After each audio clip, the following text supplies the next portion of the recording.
listening to the Indie 500 podcast, where each week we break down a different album from the Enemy Top 500 list. However, if you're hearing this episode, you're in store for one of our pit stops, where we take a moment to further explore a musician, genre, and person.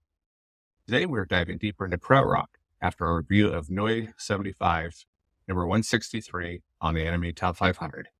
Admittedly, this is a genre and scene that Brady and I know very little about, but are eager to learn more. And to help us with that today, we've invited some special guests. Our guest now is Alex Cowling, musician and fan. Alex, thanks so much for joining us and guiding us into a much larger world of Krautrock. Why don't you tell the listeners about yourself? Hi, so I am a musician in Chicago. I play in a couple of bands that are inspired by the Krautrock music, and I don't know. I got into the genre when I was probably like 13, 14 years old, and I just haven't looked back. I've just been a big fan ever since. So I saw that you guys are doing this, and I was very excited at the prospect to just come on and talk about like something that I love so much. So Yeah, I know it's been great finding there's a whole kind of community to this genre, and it's something we're just unearthing. And there's so many people excited to talk about it, and we've been so excited to learn. And it's just keeps getting deeper and deeper every day in terms of what's out there.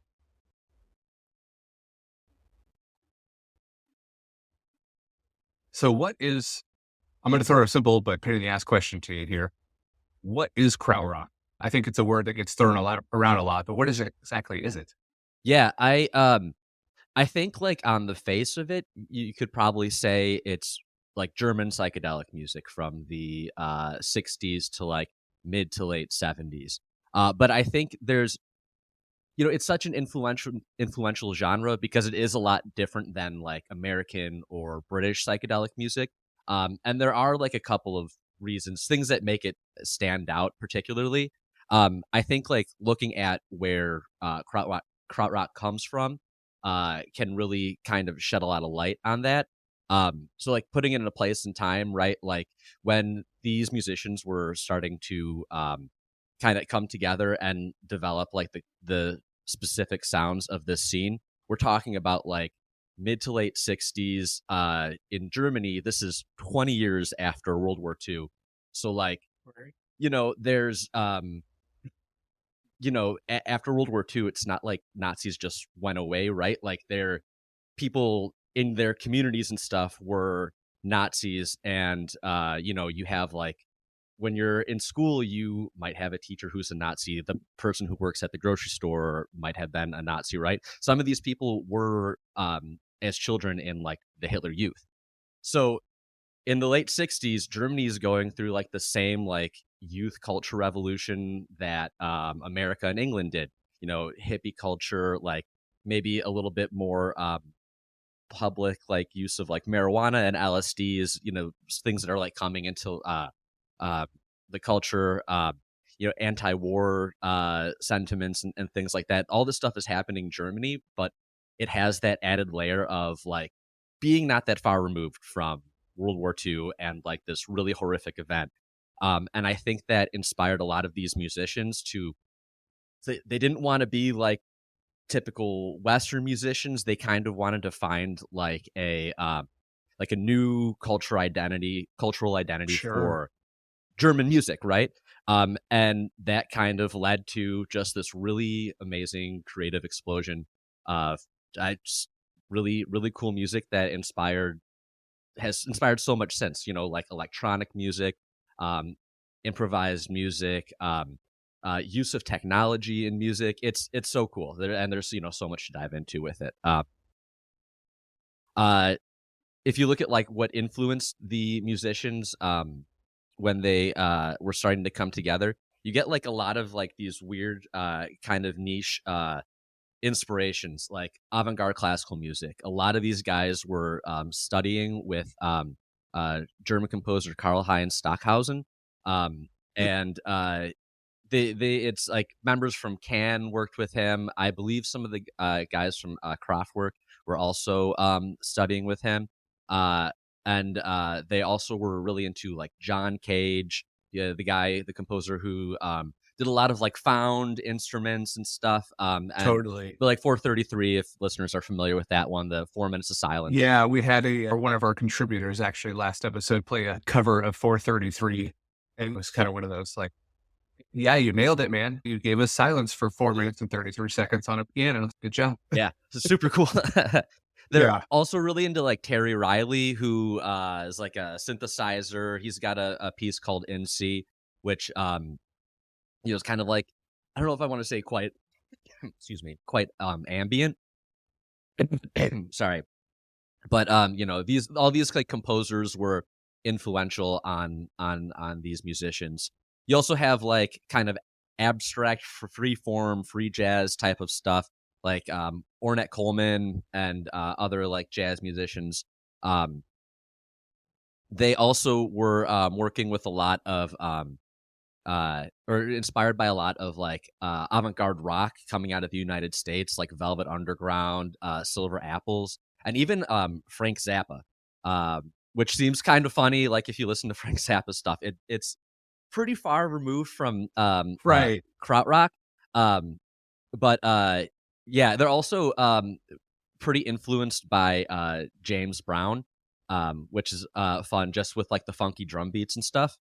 Totally. That makes sense. Yeah, and then outside of that, like the new technology that was becoming available at the time, like synthesizers and drum machines, these guys were also like, I mean, some of them were almost just like engineers, like developing these instruments. The guys from Kraftwerk like were building their own drum machines. There's Oh, cool, wow. yeah, there's cool videos on like YouTube of them like playing live really early, and like they have these like, they're like pads with like, it looks like tinfoil squares and little metal rods that they're like playing drums on like some German television show. Oh, that's awesome. They were also like, I mean, connecting synthesizers and building. They were at the forefront of like developing the instrument before, like, we have it now where it comes with the keyboard and all the knobs, and they're like fairly easy to use if you want to figure out a Right. synthesizer. They were building them. And then I think the other big like inspiration kind of technology thing that really impacts a lot of the krautrock genre is the use of music concrete. I'm totally butchering that pronunciation. It's a French thing. But what essentially that means is it's kind of using like a lot of tape editing and almost using Okay. recordings of music as the instrument itself, like studio as instrument almost. You see that a lot with I know this discussion kind of came talking about the Noise 75 record. Noi did a lot of like tape editing on their second album. It's kind of famous. They only had enough money to record one side, so they recorded the one side and then just did all these like tape edits for side two of previous songs they'd recorded.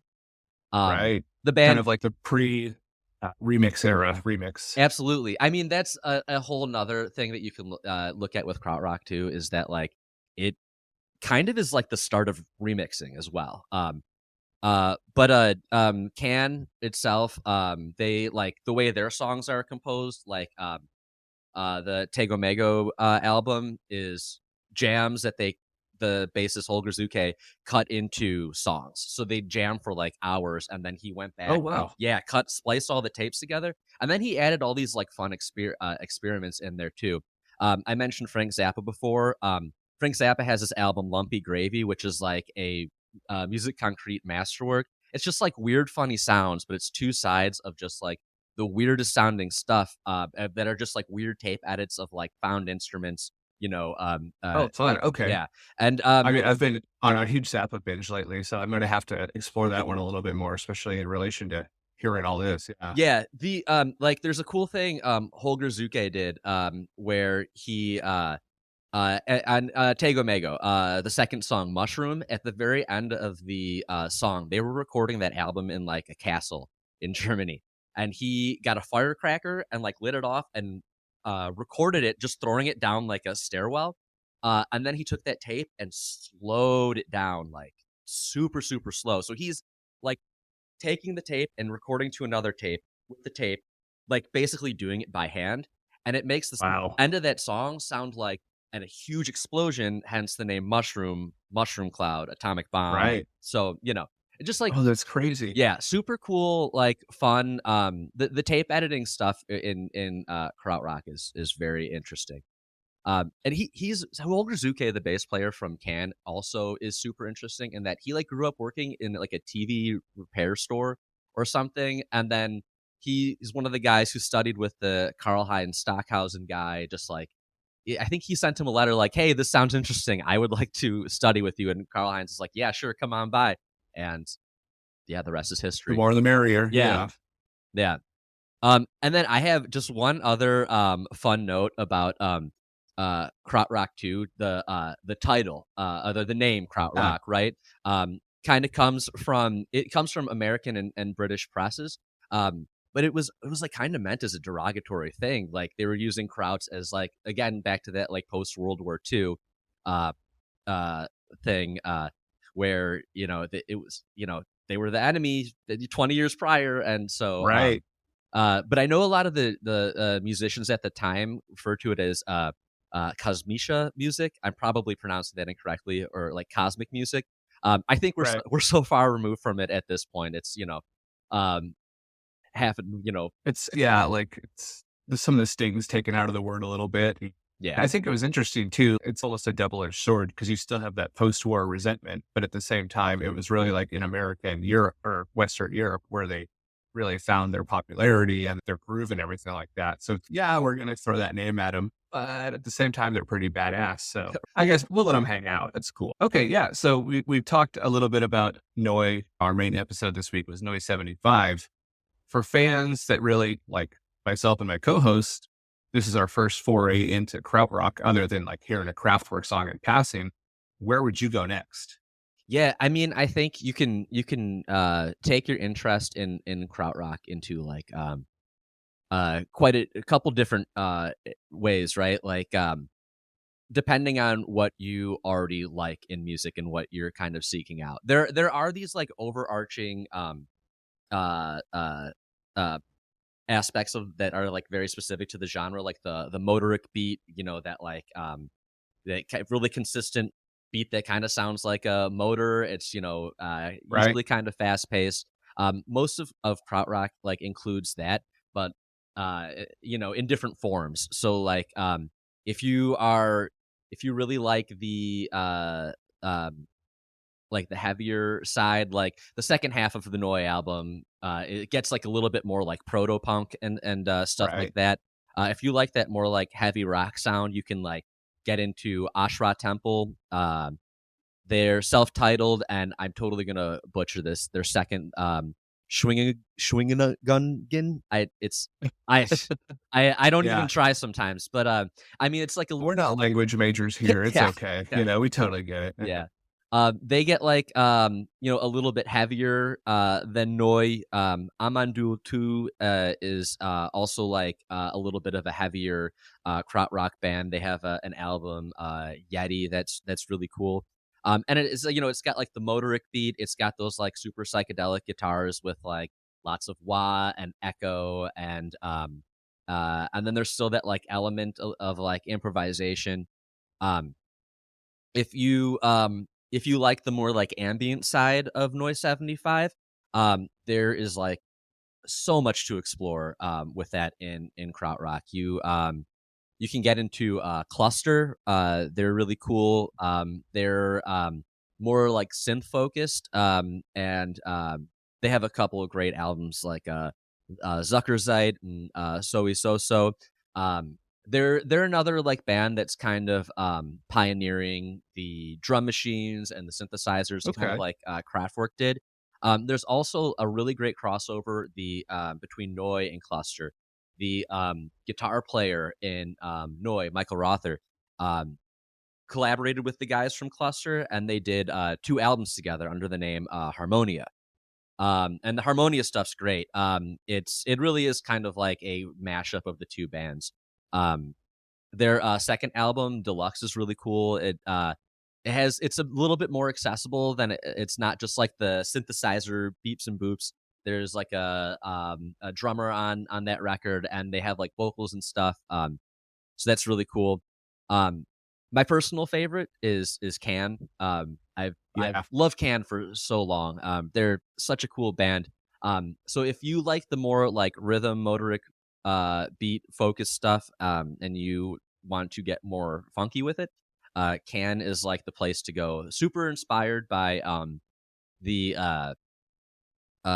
like the James Brown and like funky beats, and but also with like some weird avant-garde chord changes. I feel like you never really hear like that 1-4-5 kind of blues progression. They are Right. so outside of it. um yeah, their Can is a really great place to go. Really wearing that like free jazz influence through almost like a rock prism where it's like, we got the sound, the music theory behind it isn't going to be traditional or anything. Yeah, they have a like 6 albums straight through that are like just amazing. Starting with like Monster Movie through Future Days, um, Okay. are like all fantastic, and I think a great place to start. And then like I also have to throw out there the most popular one, Kraftwerk. I mean, Kraftwerk's so great. If you like any like 80s electronic pop music, um Kraftwerk, I mean, it's hard to deny the connection, the influence that Kraftwerk has had on like everybody. Start like Oh, once you totally. Yeah. The godfathers of anything electronic and almost dance floor club type stuff for the 80s. It just seems like you can very easily trace it all back to them. And but there's no argument on it really. Yeah. Yeah, and they have so much stuff too. They've kind of disowned some of their like earlier records before they got more electronic. But if you like the psychedelic side of Krautrock, their first couple records are, some are kind of like noise, some are a bit more ambient. They have a record called Ralph und Florian that is like one of my all-time favorite records. Okay. And I think they took it off of like all streaming. It's kind of one of those things you have to find on YouTube, or uh Yeah, I was trying to find the very first album they did because I believe that had Rother and Dinger from Noi, but I was having a hard time tracking it down. It's, oh, they disowned it. They don't want to have it referenced in their catalog anymore. It's just the two guys with some contributors. Like, yeah. okay, so we're going to go on a little hunt for that this week, I think. Yeah. I think, yeah, those are such cool records, and it's a shame that they don't like them so much. But I think like YouTube, a little bit of digging on the internet, they're out there. They're definitely out there. They're exactly. Somebody's preserved it in the digital form and just got to find it now. Yeah. So what's your take on that? You don't seem to like against those early records, even though Kraftwerk might be that. That's not us. Do you recommend them? Do you enjoy them? I mean, I do like them a lot. If you really like the noise stuff, the first 2 Kraftwerk records are like not entirely different than that in my mind. The two with like the like safety cone, orange Yeah. safety cone thing, traffic cone. They're I think they're both really cool. The third one, Ralph and Florian, that I mentioned before, is it's a really neat record. It's like research and development for like I think everything that came after it, and I could see why they maybe view it as like they hadn't fully like, realized their sound, right? Like after Ralph and Sure. Florian, they come out with Autobahn, which is a very there's a very specific theme. It's just the joys of driving on the highway, Right. the new highways in Germany that they're building, post World War II, and it's got like synthesizers recreating the sounds of cars driving by and horns honking, all with a electronic driving beat, and them singing "fun, fun, fun" on the autobahn. Um, Right. the Ralph and Florian's like a lot more ambient. They're still using like some real instruments. You can kind of hear like the classical training of the two guys, coming through more on that. They're doing Yeah. like flute run through like a tape echo box, and like electric piano, lap steel guitar with like a ton of reverb on it, making these like glissando kind of effects, like Oh, big wall of sound ambient stuff. But it's also got like it's got some driving beats. There's some early like drum machine stuff, like I mentioned before, with like the pads and the totally. tin foil pads or whatever they are that they were using then. But Yeah. This week for me, I've been sharing with folks that I talk to, like my only experience to krautrock prior to this was The Robots by Kraftwerk. And this is when I was like a pretentious 14-year-old metalhead. And it's just, oh, come on, what is this? This is just silly pop techno stuff. No thanks. Yeah. But yeah, this week, last 2 weeks, I've been diving into all these old Kraftwerk albums. Can's Tago Mago is like one of the most brilliant things I've heard in a long time, honestly. So it's like, what a genre we have here, what a scene, and the stuff that keeps coming out there. It's just like surprising to me. Like, how did I miss this all this years just from having one uninformed experience with a song and really learned a lesson from that. Hopefully somebody else will learn too. You hear one song, don't judge a whole genre by it. Yeah. And I think your experience is really common too. Like I think a lot of people probably hear like a couple songs from Kraftwerk and that maybe is their only experience with krautrock. And the thing with Kraftwerk is they have an element of humor like they're in their music. Right. Like the Robots, there's songs about using calculators, taking the train in Europe. And like there's very clearly a sense of humor there. Right. And it's like not entirely super accessible, some of that stuff. It like it's easy to write off as being kind of a joke. It took me a lot longer to get into Kraftwerk than it did to get into like Khan or Sure. Ashra Temple or Cluster or Noi, Yeah. And one thing that my co-host and I talked about a little bit is it's almost if you were to hear a couple songs from Pearl Jam and dismiss the entire grunge movement based off of hearing Jeremy. And you're like, oh, I don't like this. Okay, you don't like Soundgarden, you don't like Mudhoney, you don't like all these other bands just because you heard one thing. Let's not limit ourselves in here. Yeah. Well, I guess you kind of touched on it a little bit, but I'd love to hear your thoughts on what genres, what styles krautrock really influenced going forward, and maybe like some spots that we can definitely hear a bit of the influence, and maybe some spots that I wouldn't think to say, oh yeah, that's krautrock all the way. Yeah. So there are, there are so many bands that, and artists that were inspired by, krautrock. I mean, even as it was happening, some like English and American artists, in the late '70s were starting to take notice.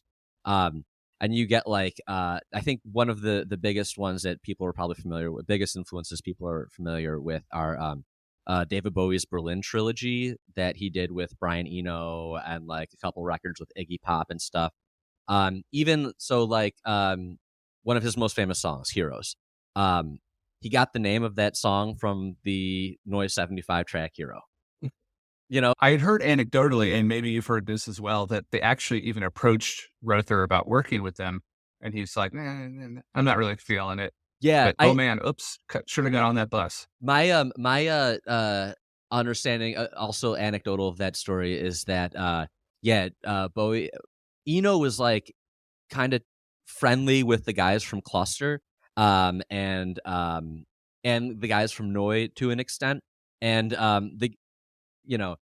the guys from Noi and Cluster were both kind of like, he came to us to learn from us, and he's a nice enough guy, but like this wasn't a collaboration where we were just like, oh yeah, we gotta get in the studio with Eno. They all kind of seemed like a bit more like he was coming to learn from them. And I know their plan was to get Michael Rother and Klaus Dinger to like come in the studio to record Heroes with Bowie, and yeah, like you said, it never materialized. The David Bowie Berlin trilogy, I mean, he was super inspired with the use of synthesizers and stuff. I mean, even like the second half of Low and Heroes have like these like ambient tracks that are definitely inspired by Cluster and Kraftwerk to some degree. There's also, just specifically speaking of the Noise 75 album, I know like the Sex Pistols were also inspired by the song Hero, and like definitely informed, the song definitely informed like a lot of punk music. You can definitely hear like Johnny Rotten just lifted the vocal style right off of Hero. Hey, this works. I'm not going to mess with it. Let's do it. Just guttural yelling kind of, yeah. There's a lot of like post-punk and stuff was influenced by krautrock, bands like The Fall. The Fall in particular has a song called "I Am Damo Suzuki," who's one of the singers of Can. So it's kind of fun. They lift one of the drum beats from that song. I think it was is it Hallelujah? I can't remember specifically what song the drum beat is listed from, but then he just keeps singing "I Am Damo Suzuki" over it. It's kind of fun. Um, Yeah, no obvious reference to a musical influence there at all. yeah, right.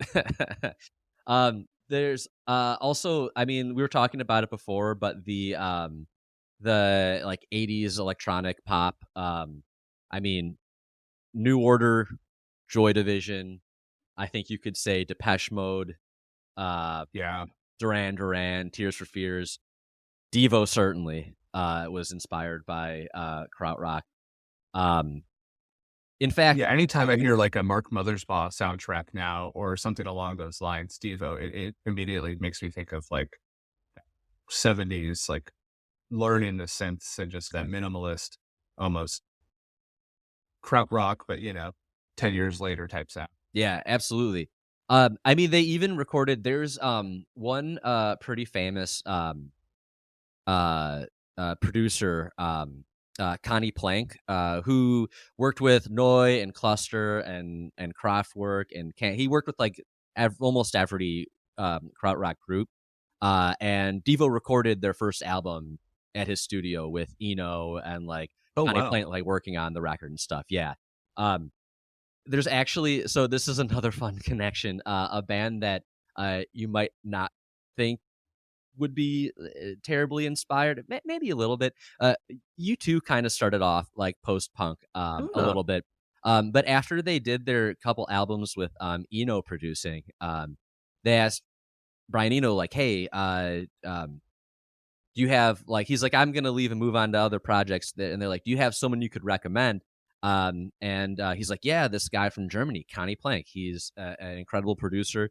You guys should like talk to him, and I'll see if we can get him on your next album. And so he goes to Connie Plank, and Connie Plank's like, you two, I don't know about this. And Bono calls him up and he's like, hey, listen, come to our show, hang out backstage, watch us play, and like then decide. Tell us if this is something you're interested in doing. So Connie Plank's like, yeah, okay, I'll go. And this story is anecdotal, by the way. This is just something that Sure. I read online. But story is that Connie Plank goes to the U2 show, and this massive audience. This is like late '80s, and Bono's out on stage, and they finish a song, and he's like, "I want to welcome to the stage our new producer, Connie Plank," and like the crowd goes crazy, and Connie Plank's like, "I am not going out there," and apparently like left the show, and that Oh, was it. wow. Yeah, and then never produced anything. Was like, "I'm not doing any of this." Yeah, So you can't announce the marriage without asking the question first. Come on, it's yeah, not gonna go well. absolutely. Oh, man. Yeah. Oops. But other bands, there's outside of like all the '80s pop groups too, there are so many like the genre of indie rock is just like littered with bands that are inspired by krautrock.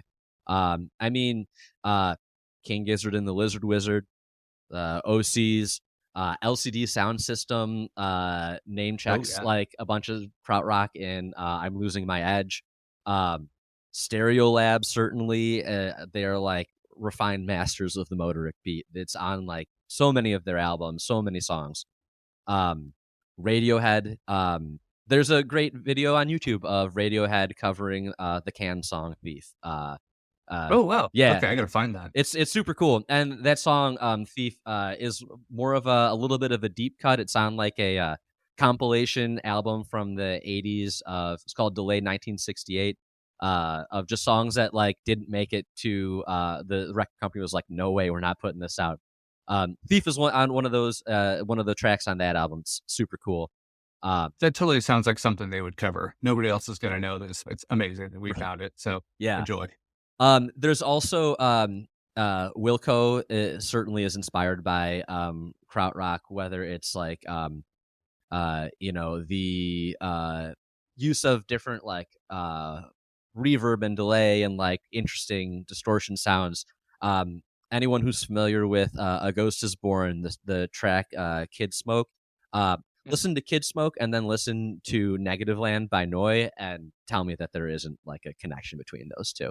It's they're not like I'm not saying Wilco lifted Negative Land from Right. Noi, but like, you can definitely hear the influence. Okay, that's an interesting one. I'm gonna have to definitely, yeah, hear that one. Yeah. Wouldn't connect a band like Wilco, but again, it just goes to show like really the impact is everywhere. And it's almost just like under the radar in the press in terms of, are they getting enough credit? Are they really getting the flowers that they need for all of this stuff they inspired over the years? I mean, Probably not what they deserve. Yeah. yeah, I would think I would definitely agree with that. There's so much to dig into, and it feels like it's kind of like one of those genres that's just like musician genre, right? Like if you are into music or if you're playing music, you might be familiar. But like outside of Kraftwerk and maybe like I don't think a lot of these bands are too well known, and the impact that they've had on music. I mean, you could make the argument that Daft Punk was touched by Right. Krautrock. It's like they're what they did with music in the 60s and 70s has certainly had such a huge impact. I would say possibly more so than some of like the psychedelic rock that came out of America and England at the same time. Totally. No, it's an interesting point because you're definitely not going to hear it on like top 40 radio. You're not going to hear it even on like classic rock albums. So where are you going to find it unless you're seeking it out and still a word of mouth genre at this point? Yeah. But something you brought up, you're a musician. I dabble. I'm curious to know like where has it influenced like your playing, your mentality to music? Like how has it inspired you over the years? Yeah, I think one thing that like really makes this genre I don't know, it's so cool is that there's like this commitment to experimentation. Um I love about it is that it does kind of reject like a lot of standard like Western music ideas. And like not to say that I don't love a classic 1-4-5 chord change with Sure. like a good blues guitar solo, but like I don't know, it's a great genre for people who listen to a lot of music and are kind of bored of hearing the same thing over and over. It challenges you to think of different ways to make things that sound cool. I think in addition to that, there's also the technology aspect. I mean, I find like the bit about Kraftwerk, like developing their own drum machines and stuff, just so fascinating and cool. Oh yeah.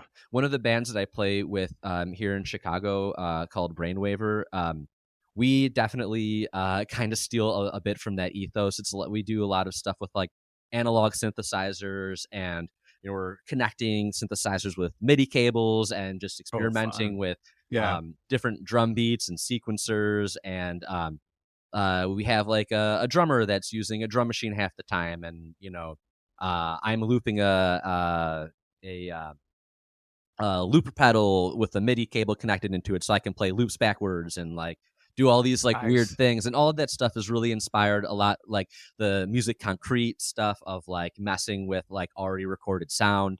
Uh, I just think, yeah, for me that like the commitment to experimentation is really like a big part of the influence for me.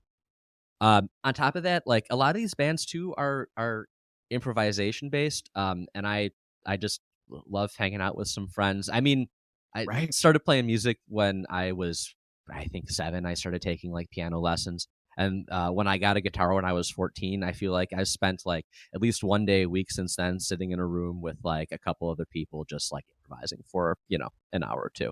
That's the bread and butter of it all, really. It's just, yeah, like making sound with other people. It doesn't have to sound a certain way. Just make the sound. Yeah, yeah, and it's just fun. You don't have to like get anything incredible out of it, but every time you go in, it's fun, and you might learn a little bit about like what you're playing, um, and yeah, coming up with cool new ideas and stuff. And um, I think the other thing that I really love about Krautrock too is the motoric beat, the like that consistent driving beat is just I don't know what it was when I listened to my first Can record when I was like 13 or 14, but something about that drum beat just hooked me, and Hmm. I have just been in it ever since.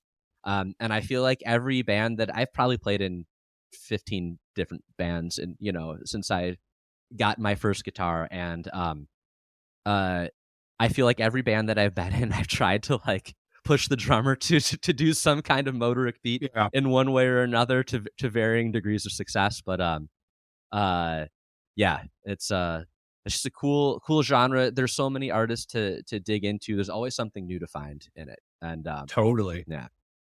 So I'm curious, you talked about like the musicians like physically getting in there with the tape and manipulating them and things of that nature. When you're making music, does that kind of give you pause to go digital? Or are you still trying to stay like in an analog world as things are evolving? What's your take on it? I am totally game to do digital or analog. I feel like I'm like mediocre at both. I play with people who are like really good. The Brainwaver guys are like incredible with the analog stuff. I really don't know how they operate all these things. I'm just happy to be in the room and like plugging my gear into their gear and messing Yeah, around with it. Um, I think there is a lot of cool stuff that you can do with the digital technology that we have for like music editing, whether it's in like a live setting or doing so with recordings. I've done some like digital editing with music that I put out under my own name, and one thing that I think kind of makes it d- that kind of makes the digital aspect of it difficult is that you can do like anything with the digital editing. There's no limitations, and the right. limitations are kind of like what makes it fun. Almost like uh, when you have the option to do anything, it makes it harder to make a decision. Totally. I was looking at some software bundles just this last week for like guitar interfaces, and it's just that's completely overwhelming. How many of these things am I actually going to use? It's a great thing to have that choice, but at the same time, like if I do this one, then I might be wrong because I didn't do that one or this one too. Oh my God, there's so much. But it seems like there's room for both in that ethos still. You can still be creative with the digital tools. And there's so many synths and MIDI options out there just to get sounds that maybe weren't in physical form before out of your head. And you can adjust sliders and really make it happen. It's pretty cool. Yeah, absolutely. Um, It is really neat. I think one artist who does really great stuff with digital editing and stuff too, kind of in a similar vein to like the Music Concrete stuff. Is Aphex Twin, another artist who absolutely there's no way that guy does not listen to some Krautrock or has not put on Oh, some yeah. Krautrock in his life.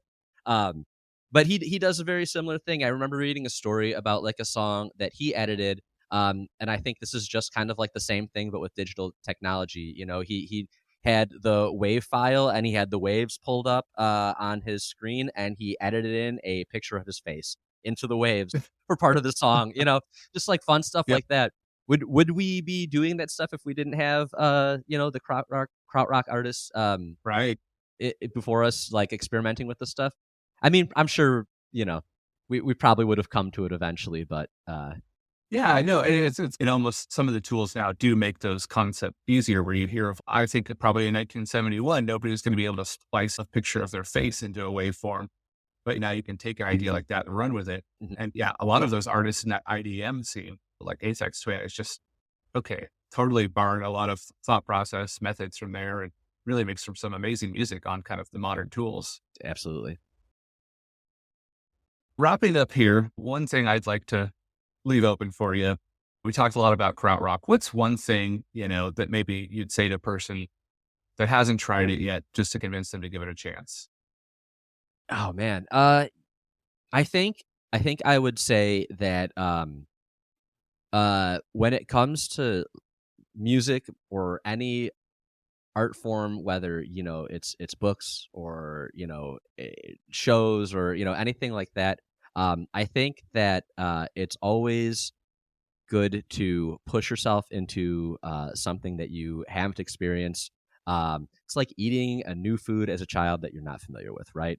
It's, broccoli is good for you, and it'll be so fun to listen to this stuff and then like go back to other things that you like and identify all of these different factors that have come from this one specific niche genre. Uh, but I would also add on top of that, like it's not only like a great genre to listen to, so you can identify what you like in other things. It there's so much cool stuff happening within this genre, and there's such a variety. There's really cool ambient stuff. There's just like funky, groovy stuff that you can kind of dance around to. Totally. I think like I would say it's a great genre. Like I would recommend clean your house one day, just get a nice pair of headphones and like put on the Noise 75 record or Tegomego and just, let it play and clean your house, and you're gonna kind of find yourself dancing a little bit to it. It's Totally. infectious, Yeah. I love the broccoli metaphor just because it really is. You've had broccoli steamed, but have you had it like crispy fried? Have you had it covered in cheese sauce? No, there's a lot of ways you can do broccoli. There's a lot of ways you can do krautrock too. So don't rule it out just on the first thing you heard. Absolutely.